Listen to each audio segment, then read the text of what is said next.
Was it a mistake to bomb hospitals in Aleppo? We never bombed hospitals in Aleppo.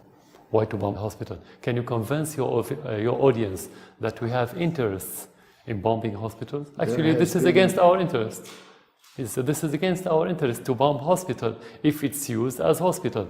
And the proof that it was a lie, every time they talk about bombing hospital, every time they say this is the last hospital in eastern part of Aleppo. And the second time they talk about another hospital and they say the same. They bombed the last hospital. So it's a lies and lies and lies.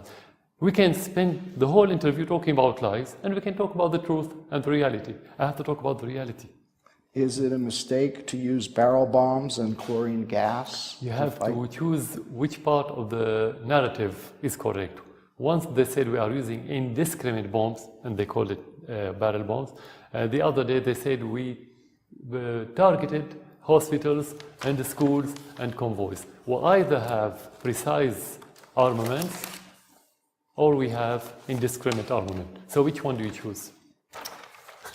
Will you do acknowledge, though, that innocent civilians, there have been civilian casualties in this war? Of course, every war is a bad war. Okay. Every war is a bad war. You cannot talk about good war. Let's agree about this. Every war has casualty. Every war has innocent people to pay the price. This is the bad thing about war. That's why we need to end that war. But having casualty doesn't mean not to defend our country against the terrorists. May I show you a picture? Of course. This young boy has become the symbol of the war. Think you know this picture? Of course I saw it. His name is Omran, 5 years old, covered with blood, scared, traumatized. Is there anything you would like to say to Omran and his family? No, there's something I would like to say to you first of all, because I want you to go back after my interview and go to the internet to see the same picture of the same child with his sister. Both were rescued by what they call them in the West white helmets, which is a facelift of Al-Nusra in Aleppo. They were rescued twice, each one in different incident, and just as part of the publicity of those white helmets. None of these incidents were true. You can have it manipulated, and it is manipulated. I'm going to send you those two pictures, and they are on the internet. Just to know, just to see that this is a forged picture, not a real one. We have real pictures of children being harmed, but this one in specific is a forged one. But it's true that innocent civilians are dying in Aleppo. Of course, not only in Aleppo, in Syria. But now we are talking about in Aleppo because the whole hysteria in the West about Aleppo, for one reason, not because Aleppo is under siege, because Aleppo has been under siege for the last 4 years by the terrorists, and we haven't heard a question by Western journalists about what's happening in Aleppo that time, and we haven't heard a single statement by Western official regarding the children of Aleppo. Now they are talking about Aleppo recently just because the terrorists are in bad shape. This is the only reason. So let's talk about the policy of France. Exactly, the policy of France that started from day one to support the terrorists in Syria and is responsible directly of the killings in our country. And how can you say it? It's a serious accusation against France. How can you say that France is support terrorism? They said, I didn't accuse them. They said many times they supported the war, and Holland recently said it was a mistake not to launch war in 2013. They said that they sent armaments to what they call them moderate groups, which are terrorists. They said that, I didn't say. The Americans said the same, the French said the same. So your officials go back to their statements during the last 2, 3, 4 years maybe. You have more than one self-accusation by the French official. The US Secretary of State, John Kerry, called you Adolf Hitler and Saddam Hussein in the same breath. Does it bother you? No, because they don't have credibility. This is first of all. Second, for me as president, what I care about first and foremost is how the Syrian people look at me. Second, my friend around the world, not my personal friends as president, I mean our friends as Syrians, like Russia, like Iran, like China, like the rest of the world, not the West. The West always try to personalize things and just to avoid the real problem, which is about deposing government and getting rid of certain president just to bring puppets to suit their agenda. So going back to the beginning, no, I don't care about what Kerry said at all. Will you now allow monitors to come into this country? Of course. I said Of course? we want that, but in line with our sovereignty. What does that mean? What does it mean? Yeah, to do everything in cooperation with the Syrian government. You have state here. Yeah, but They if cannot just come and do whatever they want. But if you have monitors, they have to be free to look around. They can't Of course be. they are free. They can't. But they're saying they have to be free with your people accompanying them. Then they're not independent. They ask for protection, so they need our people. They're asking for protection. How can they go to conflicts and being killed? And if they want, this is their responsibility. Can outside foreign reporters come? They have not been allowed. No, they were allowed, and you are here. I am here, and I have a correspondent here. And but you've been here for 2 days now. Did anyone tell you where to go, where not to go? Nobody. You are free to go wherever you want. I am appreciative that I have been allowed here and that you've granted an interview. No. Can other foreign correspondents, American and others, come into this country now? Yeah, exactly. We have not heard this. You are saying yes? You have to hear the truth. You have to look for the truth. Well, I'm asking you now. But that doesn't mean they can come without a visa. We are a country. They have to take visa. We give visa to people. Maybe we don't give visa to people. We like any other country. Again, it's about sovereignty. Okay, but that doesn't mean anyone can come anytime and do whatever they do. I grant you, but as soon as you say visa, it means this one can't come. That in general now. Yeah. Can foreign correspondents come to this country? And we've been receiving the delegation from Europe, from the United States, from the rest of the world. No, sir, you have not been receiving delegations. I met with them. Foreign correspondents? Of course, foreign correspondents. They can give you the articles. They made interviews with me. But now... I met with 2 British recently, 1 French. We had. I was asking you before about potential cooperation between the United States and Syria, but the problem that many would have with that is the continued allegations of human rights abuses by your government. Now, just today, we have a new report from Amnesty International about Sadaya prison, human slaughterhouse, they call it, 5,000 to 13,000 detainees hanged in mass hangings there. Horrific conditions, trials of blindfolded prisoners, 1 to 3 minutes in length, no lawyers, secret, all in secret. This would, on its face, be contrary to every aspect of international law. Yeah. What do you know about what's going on in that prison? Let's first of all talk about the first part of your question, which is the problem for the United States to open a relation with Syria regarding the human rights. I would ask you, how could you have this very close relation, intimate relation with Saudi Arabia? Do you consider beheading as a human right criteria? Yes, but I'm not interviewing the King of Saudi Arabia right now. I'm interviewing you. Yeah, and I'm asking you about reports of human rights abuses in your prison, in your country. You own the question, I own the answers. So that's my answer. So when you answer about Saudi Arabia and your relation, you can put yourself in that position. Second, the United States is in no position to talk about human rights. Since Vietnam War till this moment, they killed millions of civilians. If you don't want to talk about 1.5 million in Iraq without any assignment by the Security Council. So the United States is in no position to say, I don't open a relation because of human rights, and they have to use one standard. This is first. The second part now. Yes. Now I can move to the right.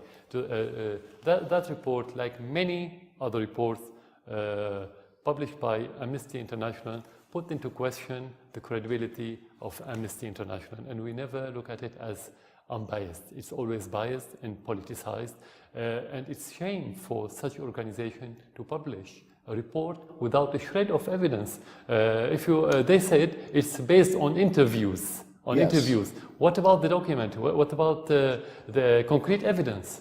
So, of course, we are extremely shocked, particularly in France, by the horror of terrorism. But we are also horrified by a report for Amnesty International released a few days ago, last week. it's about the prison of Sednaya. It's not far from here, not far from Damas. 13,000 executed prisoners, massive hangings, torture. Amnesty speaks, I read the report of a place where the Syrian state silently slaughters its own people. The Syrian state, your government, Mr. President, is everything permitted in order to win the war. Can you do everything that you want? No, everything legal. You cannot do anything. But you what can printed do in the everything. Amnesty report seems to be illegal. Yeah, there's a difference between me and you talking about facts in Syria or talking about allegations. If you want to talk about allegations, we can spend the time talking about allegations, never-ending allegations. Anyone can say whatever he wants, and we can discuss it. But in that case, we're not going to talk about facts. But if you want to talk about amnesty, because amnesty is known around the world, it's shameful for such organization to build a report on allegations. If you take any allegations to a court in your country, you have court, you have judicial system. Could they take any decision regarding allegations, or they have to look for the evidence?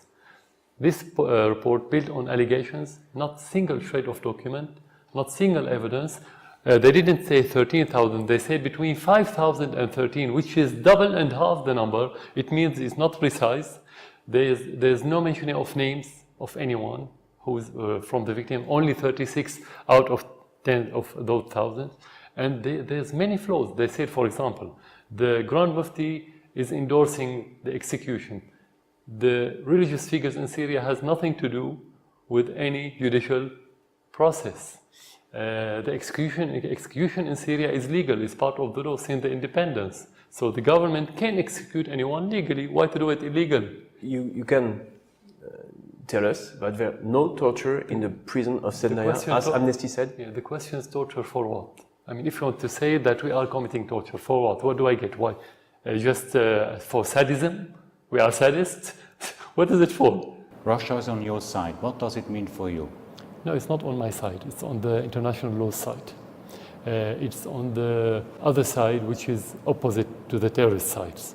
This is the position of Russia, because they wanted to make sure that the international law prevails, not the Western agenda in toppling every government that doesn't fit with their agendas. They wanted to make sure that the terrorism doesn't prevail in that area that would affect negatively the Russians themselves, Russia itself as a country, and Europe and the rest of the world. That's what it means for Russia to stand beside the legitimate Syrian government and the Syrian people. The process of the hangings is authorized by officials at the highest levels of the government. Death sentences are approved by the Grand Mufti of Syria and by either the Minister of Defense or the Chief of Staff of the Army, who are deputized to act on behalf of President Bashar Al Assad. First of all, what the evidence? So this is first. Is it true Second, or not? No, it's not true. Definitely not true. How do you know? Do you know what goes on in that prison? Have you been there? No, I haven't been. I've been in the presidential palace, not in the prison. So here you have a very disturbing report about something going on in one of your prisons. Are you going to investigate? So Amnesty International knows more about Syria than me, according to you. No, that's not true. No, they haven't been to Syria. They only base their reports on allegation. They can bring anyone, doesn't matter what's his title. You can forge anything these days. And we're living in a fake news era, as you know. Everybody knows this. So we don't have to depend on this. Will you cooperate in investigations to determine if these very serious reports are in fact true? You showed me many things, but you didn't show me a single evidence. I showed you an FBI report. No, it's not evidence at all. It's actually the contrary. Any American institutions for us during the Syrian crisis was against the realities. It was the opposite of the truth. That's how we look at it. So it's not Syrian institution. We don't care about what they say. For me, what I care about is what reports I have from Syrian people. And we had investigations because we have many claims regarding not the mass crimes, actually more individual acts. And we've been investigating many, and many people were punished. Do you, as a father, also say you have nothing to do with the bombardments of the hospitals in Aleppo? Look, when they say that we are bombarding the hospital, it means that we are killing civilians. That's the meaning of the word. The question, why would the government kill civilians, whether in hospitals or in streets or schools or anywhere? You are talking about killing Syrians. When we kill Syrians as a government or as army, the biggest part of the Syrian society will be against us. You cannot succeed in your war if you are killing civilians. So this story and this narrative is a mendacious narrative, to be frank with you. But who else got airplanes or bunker-busting bombs besides your army? It's like you're saying that everyone who's killed in Syria was killed by the airplanes or aircraft, military aircraft. The majority of the people were killed by mortars shelled by the terrorists on them while they are at schools, in their hospitals, in the streets, anywhere else. It's not related to the aerial bombardment. Sometimes you have aerial bombardment against the terrorists, but that doesn't mean that every bomb that fell somewhere was by airplane or by the Syrian army. The protest really began after the detention and torture of children who were writing graffiti calling for your downfall. I've seen awful pictures of what happened. Why was there such a brutal crackdown? What happened? Well, I'll give you some examples, and you can tell me if you've seen them. These are some of the images and stories, and some of the images that I saw. A 13-year-old boy who was arrested in April. A month later, his body was returned to his family, bearing scars of torture. A famous cartoonist whom you know, who was critical of you, badly beaten, his arms were broken. A singer, famous singer, who wrote a popular song calling for your ouster, he was found with his throat cut. You have seen these pictures, have you not? No, but I Is this news to you? No, it's not news. I met with his father, with the father of that child, and he said that he wasn't tortured, and he appeared on the media. We have to see things with a stereoscopic vision with two eyes, not with one eye, to be frank. The cartoonist.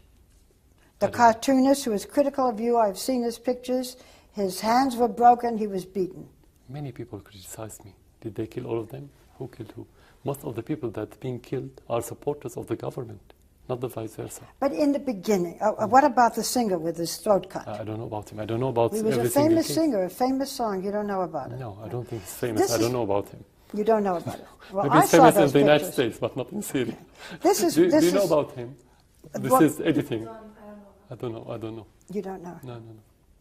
I didn't hear the story the first time. For the child, I met with his father, and there was a special investigation committee to see if there was torture. There was no torture. This is only false allegations, to be frank with you. That's why I said at the very beginning, my message for the media to tell the truth, not to listen to rumors. Over 50,000 photographs taken by one of your former government's photographers showing emaciated, tortured bodies in your prisons. Who verified the pictures? Who they verified that they're not edited and photoshopped and so on? Have you seen the photos? No, I didn't. Have you seen the photos? No. I saw some photos in previous reports, but it's not about the photo. How can you verify the photo? You have said that the... Do you have a photo? I do have the photos. Can you show it to me? Yes, I'll be happy to. Here. Okay. This photo, have you verified who are those? You should because you have it and because you mention it in front of your audience. There's a number of photos. You have to convince your audience. You cannot mention such a picture without verifying who are those and where and everything about it, just to put it in front of the audience, tell them, they've been killed by the Syrian soldiers. The woman who filed the lawsuit, the Syrian woman who filed the lawsuit, says she saw her brother in those photographs. At the end, these are allegations. We have to talk about concrete evidence. At the end, that's how you can base your judgment. Not that anyone can say whatever he wants. You said that you believe these photos may have been doctored. The U.S. State Department gave these photos to the American FBI crime lab, digital lab. They examined these photos and said the bodies and scenes depicted, these are 242 of these images, the bodies and scenes depicted exhibit no artifacts or inconsistencies that would indicate they have been manipulated. As a result of the above observations, all of these 242 images appear to depict real people and events. Who said that? The FBI. Have you seen their report? No. When was that? That was Yeah. 2015. Yeah, the question when your institutions were honest about what's happening in Syria. That's the question. Never. For us, never. So we don't have to rely on what they say. If the FBI says something, it's not something, it's not evidence for anyone, especially for us. But let me It's not just, policy. if I hear what you're saying, the FBI is just forwarding, propagating propaganda. Amnesty International is propagating propaganda. Everybody is conspiring against the Syrian government. Why? Ask them. You're We're the not- we one, you're don't the have- one making the allegation. No, I'm not making an allegation. They supported the terrorists. And you go back to what they said. John Kerry, a few months ago, said, by his voice, that we were watching ISIS advancing and we expected the Syrian president to make concessions. What does it mean? Obama said it in an interview, in one of his speeches, that the war on Iraq created ISIS. So who supported ISIS? We didn't create it. You created. The United States created all this mess. Who supported the rebels and called them moderate rebels while they became ISIS and al-Nusra in Syria? We didn't. So it's not conspiracy. These are facts. This is reality. We didn't give money. We didn't support these terrorists. Your country supported them. UK, France, publicly, and they said they sent armament. We didn't. So you can take that. It's not my allegation. It's your official allegation, including Joe Biden, the vice president of Obama. He said about Saudi Arabia and other countries That's Saudi supporting this Arabia, extremism. but the United States... So if and it's allegation, it's their allegation. It's American allegation before it's been Syrian allegation. The United States and its coalition partners have been bombing ISIS in Iraq and in Syria. It's supporting the Iraqi army in its efforts to liberate Mosul from ISIS. How can you say that the United States is supporting ISIS? Can you explain to me how could they defeat ISIS in Iraq and ISIS was expanding since the American coalition started Is it attacking expanding Syria? now? It's been expanding. No, Is it expanding now? It started shrinking after the Russian intervention, not the American one. How could they use our oil fields and export with thousands of barrel trucks to Turkey without being seen by your drones and by your satellites, while the Russians could be able to do so and attack them and destroy all their facilities? How? Yes, this is cosmetic campaign against ISIS. But the UN report is not a fiction. The UN report never has been credible, never. And because they put reports based on allegations, based on other reports, on fourth report, and they say this is a report. Did they send a delegation to make investigation? They sent one in 2013, and it couldn't prove at all that the Syrian army used chemical weapons. This is first. The second, which is more important, the first incident happened at the beginning of 2013 in Aleppo, when we said that the terrorists used chemical weapons against our army. And we invited the United Nations to send delegation. We did. And that time, United States opposed that delegation because they already knew that this investigation, of course, if it's impartial, is going to prove that those terrorists, their proxies, used chemical armaments against the Syrian army. Regarding the barrel bomb, I want to ask you what the definition of barrel bomb. If you go to our army, we don't have in our record something called barrel bomb. So how do you understand, and just want to know how I can answer you, what a barrel bomb is? We have bombs. It's a destruction, and it's against humanitarian law. Every bomb can make destruction, every bomb. So you don't have bomb to make nothing.